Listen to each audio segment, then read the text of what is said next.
Станува ли Македонија новата Италија?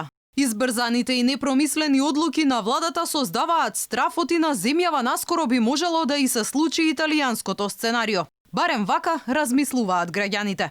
Македонката Илона Захариева, која долги години живее во Италија, вели оти и таму состојбата излегла од контрола, кога жителите на големите градови под карантин избегале во деловите каде движењето било дозволено. Сценарио добро познато од вчерашниот ден, кога колони возила од Скопје, Куманово, Штип и Тетово бегаа кон градовите без рестриктивен полициски час. Меѓутоа, луѓето избегаа практично како што сега бегаат од Скопје. Значи имаше најава некаде околу 7 март, дента на 7 март, дека од 9 ќе се затворат сите региони.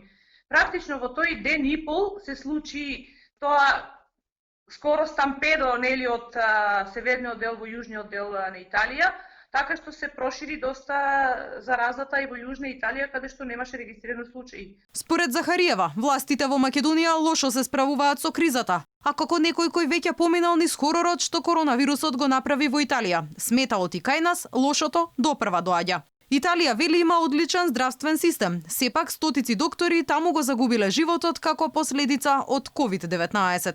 Мислам дека во Македонија се уште пикот не е достигнат, бидејќи се додека имаме нагорна крива нели на заболени, тоа значи дека пикот не е достигнат. Пикот не ќе се достигне кога неколку дена ќе има максимален број на заболени и потоа ќе почнат да се намалуваат. Еве денеска во Италија има само 177 случаи. Значи тоа за разлика од 6500 е една незначителна бројка, меѓутоа тоа е после 2 месеци. Во Македонија нели се спремаат избори, се спремаат празници, се плашам дека ситуацијата ќе ескалира. За да ја надминат кризата, жителите на Италија беа во строг двомесечен карантин, а мерките биле олабавени дури пред 2 дена. Сега таму маски носат сите, без исклучок, вели Захариева. И други земји во справувањето со пандемијата се одлучија да ставаат под клуч цели градови, но властите забранија било каков транзит помеѓу општините.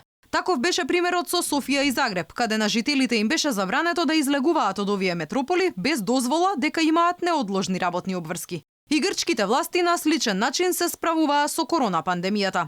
Дури и во Казахстан, повеќе од 2 месеци надлежните ги затворија големите градови Алмати и Астана. И таму беше забранет влезот и излезот од овие градови.